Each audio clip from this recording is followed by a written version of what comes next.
A Estátua da Liberdade é uma das estruturas mais reconhecidas dos Estados Unidos e do mundo.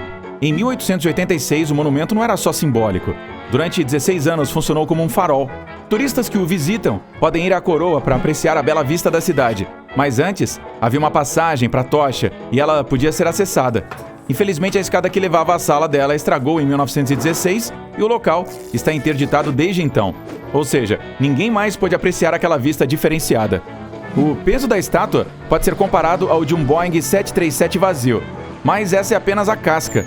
A construção metálica que fica no interior dela, composta de escadas, pilares e suportes, tem outras 125 toneladas. É o mesmo que uma locomotiva pequena, e a base de concreto debaixo da estátua pesa impressionantes 27 mil toneladas. É como uma frota de 11 mil SUVs ou 180 das maiores baleias azuis do planeta. Esta era a aparência dela 135 anos atrás. Sim, uma cor muito diferente. É a mesma que você verá se partir um fio elétrico ao meio. Isso porque a estátua inteira é feita de cobre. Após uns 20 anos da instalação, ela ficou totalmente verde. O ar e as chuvas frequentes foram oxidando o metal aos poucos. E esse metal é extremamente fino. Os designers poderiam ter feito uma camada mais espessa, mas aí a estrutura ficaria mais pesada e cairia por causa de seu próprio peso. Se fosse um pouquinho mais fina, a intensa oxidação e a corrosão do metal teriam causado furos na estátua. O escultor pensou bem na construção e levou mais de 10 anos para finalizar o projeto. Os construtores precisaram fazer todas as partes primeiro com gesso. Aqui está a cabeça dela. Eles colocaram tábuas paralelas umas às outras e as empurraram contra o modelo. Aí, as bordas foram modeladas para que replicassem perfeitamente os formatos e curvas. Ou seja, foi como um molde. Depois, a estrutura de madeira foi posta no chão e coberta por uma folha de cobre. E o que restou foi modelar a folha de cobre dentro das curvas, usando martelos e prensas. Depois, as folhas foram reforçadas por dentro com cintas de ferro. Esse procedimento foi repetido 350 vezes. Mas se todas elas fossem inseridas juntas, o conjunto iria cair sob o próprio peso, ou seria derrubado pelo vento. E é aí que o Gustave Eiffel entra. Sim, este é o engenheiro francês que mais tarde construiu a estrutura metálica mais famosa do mundo, a Torre Eiffel. Gustave projetou o pilar de ferro que serviria como uma espinha dorsal para a estátua. E aí, estruturas metálicas menores foram acrescentadas ao redor desse pilar. Mais tarde, todas as 350 placas de cobre foram presas. E aqui já dá para ver o formato da futura estátua. As estruturas metálicas repetem o formato da tocha, da cabeça e da tábua, que fica na mão esquerda da mulher. Embora essa estrutura metálica pese mais de 100 toneladas, ainda é bastante flexível. Então até hoje, mesmo estando totalmente montada, a Estátua da Liberdade se mexe um pouquinho. Quando há ventos fortes, ela pode balançar mais de 10 centímetros lá em cima. Edouard de La Boulaye foi um grande apoiador do trabalho de Bartholdi, que projetou o monumento e encorajou os franceses a arrecadarem dinheiro para a estátua. E o povo norte-americano pagou pelo pedestal. Assim, Bartholdi pôde completar o famoso braço estendido da Lady Liberty, anos antes de terminar o resto do design. O braço foi exibido no Parque Madison Square para incentivar o público a doar dinheiro para a construção do monumento.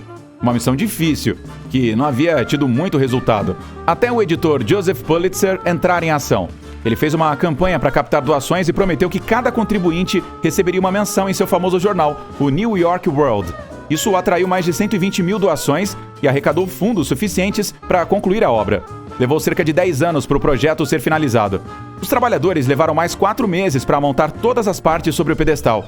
A estátua está presa a ele, então não pode ser levantada separadamente. E toda a estrutura metálica dentro dela pode ser vista pelo teto de vidro do pedestal. Embora o serviço interno ainda estivesse em andamento, já era possível ver a estátua em toda a sua beleza. Já tinha a base com o formato de estrela que fica no chão, que é o que restou do antigo Fort Wood que ficava na ilha. Depois vinha o pedestal de granito com sua própria plataforma de observação e logo acima a estátua. Agora vamos olhar para dentro da estrutura e tentar chegar ao topo. As 7 pontas na coroa não representam 7 continentes e 7 mares, como alguns pensam, e sim os raios solares, enquanto a coroa é um halo. É como se, quando os imigrantes chegassem de barco, a estátua os cumprimentasse dizendo: "Olá, sejam bem-vindos!" Também há um elevador, mas ele tem capacidade para levar apenas 3 pessoas por vez, e só é usado em casos de emergência. À medida que o visitante sobe as escadas, pode ver exatamente como as folhas de cobre foram presas à estrutura metálica. E pode também observar detalhes específicos da estátua, como as dobras do vestido e até mechas de cabelo. Então, depois de subir 354 degraus, finalmente chega-se à plataforma de observação da coroa. Ela é bem pequena, onde cabem apenas 2 pessoas. É possível admirar a Baía de Nova York através das 24 janelas de vidro. Elas simbolizam as pedras preciosas encontradas em nosso planeta. E há lanternas poderosas atrás, que iluminam o vidro. Elas são acesas à noite, para que os navios que passam por ali possam ver o brilho da coroa. Como falamos antes, a tocha está fechada para visitantes, mas vamos abrir uma exceção para você.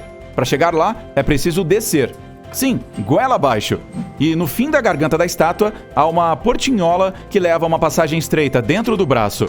Aí é preciso subir as escadas até chegar ao punho. E depois, outra escada vai levar ao cabo da tocha.